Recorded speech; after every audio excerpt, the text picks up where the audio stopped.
దక్షిణాది కర్ణాటక తెలంగాణలో కాంగ్రెస్ పార్టీ పుంజుకున్న తరుణంలో ఏపీలో పూర్వ వైభవం సాధించాలని తీవ్ర ప్రయత్నాలు సాగిస్తున్నాయా?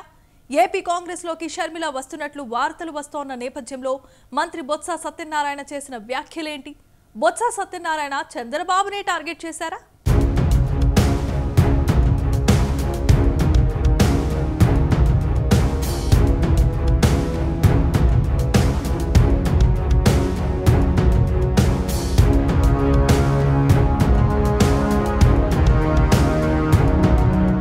ఉత్తరాదిలో గట్టి ఎదురుదెబ్బలే తగిలినప్పటికీ దక్షిణాదిలో మాత్రం కర్ణాటక, తెలంగాణలో కాంగ్రెస్ పార్టీ పుంజుకుంది. ఊహించని రీతిలో అన్నట్టుగా అధికారం దక్కించుకుంది. ఈ ఉత్సాహంలో భాగంగా ఏపీలోనూ పూర్వవైభవం సాధించాలని ప్రయత్నాలు మొదలుపెట్టింది. దీంతో ఏపీ కాంగ్రెస్ పార్టీ బాధ్యతలు షర్మిలకు అప్పగించబోతున్నారనే చర్చ బలంగా వినిపిస్తుంది. ఈ విషయంపై బొత్స స్పందించారు. అవును, కర్ణాటక, తెలంగాణ ఫలితాలిచ్చిన ఉత్సాహంలో ఉన్న కాంగ్రెస్ పార్టీ ఏపీలోనూ పూర్వవైభవం సంపాదించాలని ప్రయత్నాలు మొదలుపెట్టిందని, ఈ విషయాలపై ఏపీసీసీ చీఫ్ రుద్రరాజు కూడా ఏపీ కాంగ్రెస్లోకి షర్మిల వస్తున్నట్టుగా ఆయనకు సమాచారం ఉందని తెలిపారు. అంతేకాదు, అసలు ఏపీలో షర్మిల ఎంట్రీతో తమకు వచ్చిన ఇబ్బందేమీ లేదన్నారు. దీంతో ఈ వ్యాఖ్యలు ఇప్పుడు రాజకీయ వర్గాల్లో తీవ్ర చర్చనీయాంశంగా మారాయి.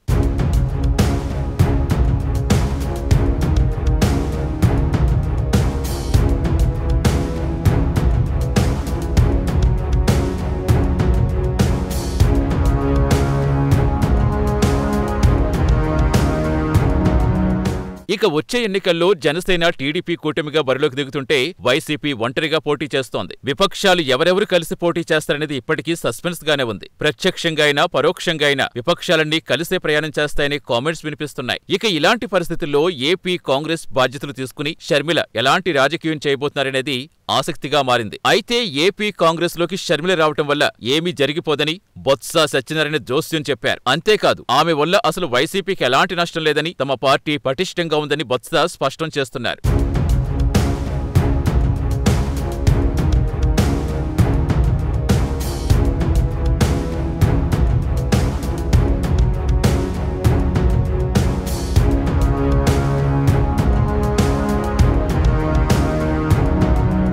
ఇక ఇన్ఛార్జీల మార్పులు, చేర్పులు అనేవి అత్యంత సహజమని, ప్రతి పార్టీలోనూ ఎన్నికల ముందు జరిగేదే అని బొత్స క్లారిటీ ఇచ్చారు. వైసీపీ స్థానిక పరిస్థితులు, సామాజిక సమీకరణాలు బేరీజు వేసుకుని అభ్యర్థులను ఎంపిక చేస్తుందని, వచ్చేసారి జగన్ సీఎం అవుతారని ధీమా వ్యక్తం చేశారు. ఇక గత ఎన్నికల సమయంలో తామిచ్చిన అన్ని హామీలు తూచా తప్పకుండా అమలు చేస్తామన్నారు. ఇక చంద్రబాబు 2 చోట్ల కాదు, రాష్ట్రంలో 175 స్థానాల్లో పోటీ చేయొచ్చని, ఆ హక్కు ఆయనకు ఉందని చంద్రబాబు పైన ఆసక్తికర వ్యాఖ్యలు చేశారు. అంతేకాదు, ఆయనపై అటు చీపురుపల్లిలో పోటీ చేసినా, ఇటు విశాఖ నుంచి పోటీకి దిగిన సమర్థవంతంగా చంద్రబాబును ఎదుర్కొంటామని చెప్పుకొచ్చారు.